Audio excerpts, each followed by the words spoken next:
Hi viewers, வணக்கம். நீங்கள் பார்த்து கொண்டிருப்பது சமையல்குறிப்பு.com-இன் சுவையோ சுவை. நம்ம இன்னைக்கு பார்க்க போகிற ரெசிபி என்னென்னு பார்க்கலாம். நம்ம இன்னைக்கு பார்க்க போகிற ரெசிபி கைமா இட்லி. இது செய்கிறதுக்கு தேவையான பொருட்கள் என்னென்னு பார்க்கலாம். ஒரு 5 இட்லி எடுத்து இந்த மாதிரி கட் பண்ணி வச்சுருக்கிறேன். ஒரு பெரிய வெங்காயத்தை எடுத்து கட் பண்ணி வச்சுருக்கிறேன். பொடியாக கட் பண்ண தக்காளி 2, வேக வச்ச பச்சை பட்டாணி 1/2 கப், நறுக்கிய குடமிளகாய் 1, அரை லெமன், இஞ்சி பூண்டு பேஸ்ட், மிளகாய்த்தூள், கரம் மசாலா தூள், கடுகு தாளிப்பதற்கு தேவையான அளவு, கருவேப்பிலை, பொடியாக கட் பண்ணி வச்சிருக்கக்கூடிய கொத்தமல்லி இலை சிறிதளவு, எண்ணெய் பொரிப்பதற்கு தேவையான அளவு, உப்பு தேவையான அளவு. இப்போ நம்ம கைமா இட்லி எப்படி செய்கிறதுன்னு பார்க்கலாம். முதல்ல அடுப்பு ஆன் பண்ணி கடாய் அடுப்பில் வைங்க. இப்போ இட்லி பொரிச்சு எடுக்கிறதுக்கு தேவையான அளவுக்கு எண்ணெய் ஊற்றிக்கோங்க.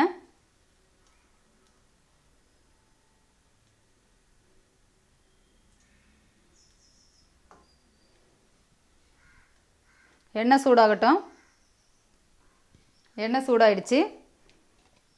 இதில் நம்ம கட் பண்ணி வச்சுருக்கக்கூடிய இட்லியை போட்டு பொரித்து எடுத்துடலாம். மொத்தமாக போட்டு பொரிக்காதீங்க, கொஞ்சம் கொஞ்சமாக போட்டு பொரித்து எடுத்துக்கோங்க.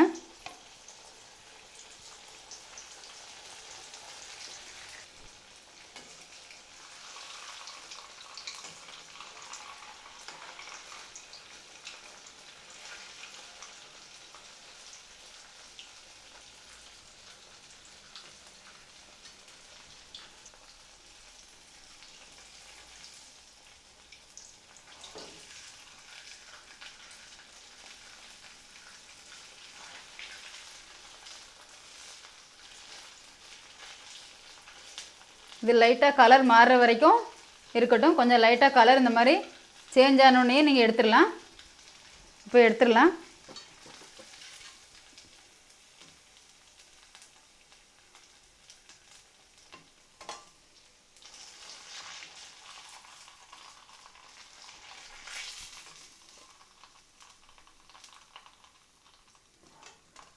இந்த மாதிரி நம்ம கட் பண்ணி வச்சுக்கக்கூடிய பீஸ் எல்லா இட்லியுமே இப்போ எண்ணெயில் பொரித்து எடுத்துடலாம்.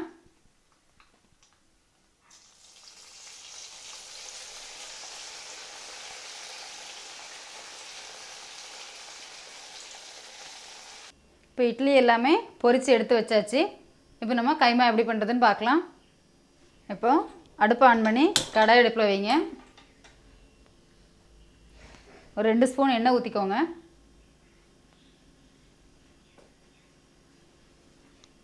எண்ணெய் சூடாகட்டும். எண்ணெய் சூடாகிடுச்சு. இப்போ கொஞ்சம் கடுகு போட்டுடலாம். கடுகு வெடிக்கட்டும்.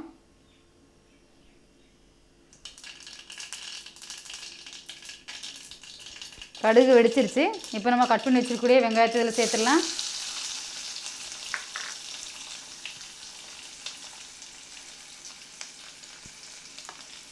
வெங்காயம் போட்டுட்டு அதோட கொஞ்சம் கருவேப்பிலையும் போட்டுடலாம்.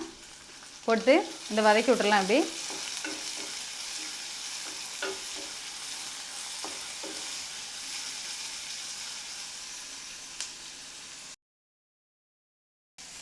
இந்த வெங்காயத்தோட 1 ஸ்பூன் இஞ்சி பூண்டு பேஸ்ட் போட்டு நல்லா வதக்கிடுங்க.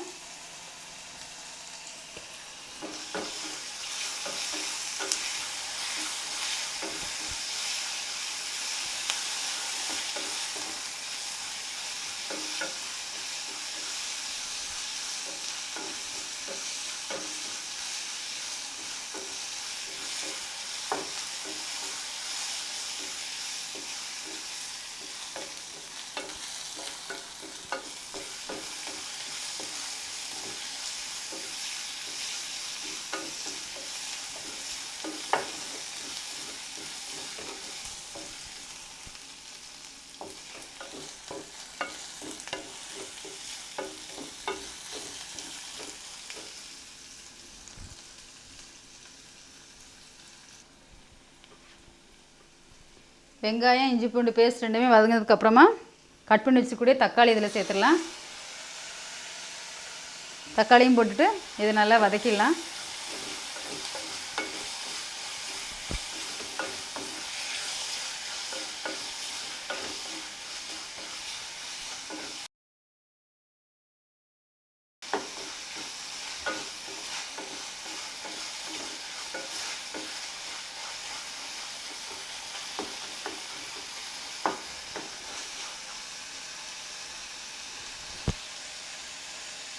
இப்போ தக்காளியோட ஒரு அரை ஸ்பூன் மிளகாய்த்தூள், 1 ஸ்பூன் கரம் மசாலா தூள், உப்பு ஒரு அரை ஸ்பூன், 3 சேர்த்து இதை நல்லா வதக்கிடலாம்.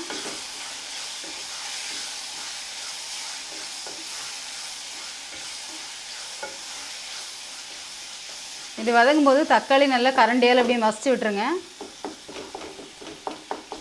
அப்போ தான் தக்காளி நல்லா வெந்துச்சுன்னா தான் நல்லாயிருக்கும்.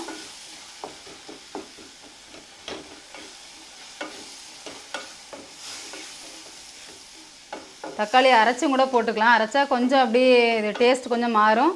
வதக்குனிங்கன்னா இன்னும் டேஸ்ட் நல்லாயிருக்கும்.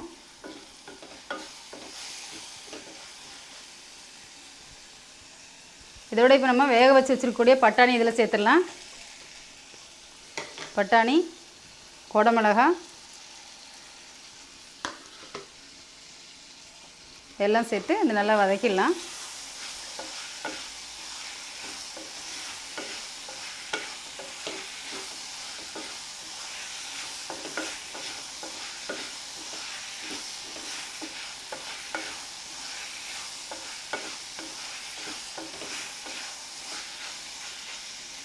இப்போ இது நல்லா வதக்கிட்டு ஒரு அரை டம்ளர் தண்ணி ஊற்றி இதை நல்லா வேக வச்சிடலாம்.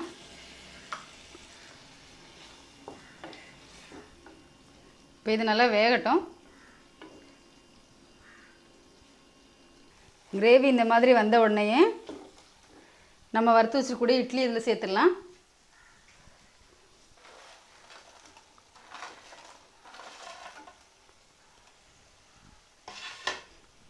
சேர்த்துட்டு இது நல்லா ஒன்றா மிக்ஸ் பண்ணி விட்டுடலாம் எல்லாமே.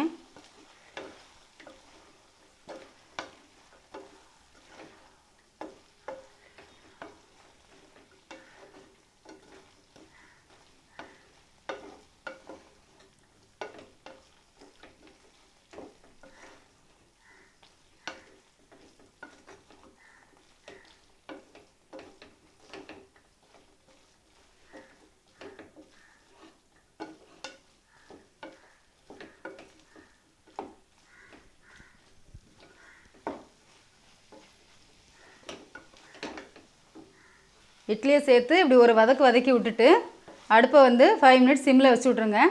அப்போ தான் இந்த மசாலாவும் இட்லியும் நல்லா சேரும். இப்போ 5 மினிட்ஸ் கடாயை மூடி வச்சிடலாம்.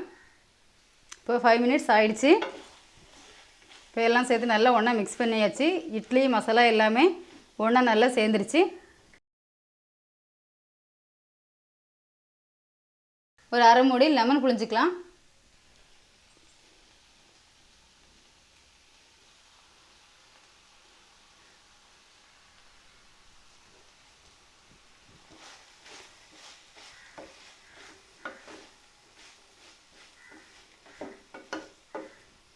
இப்போ இது மேலே நம்ம கட் பண்ணி வச்சுருக்கூடிய மல்லி இலையை தூவிடலாம்.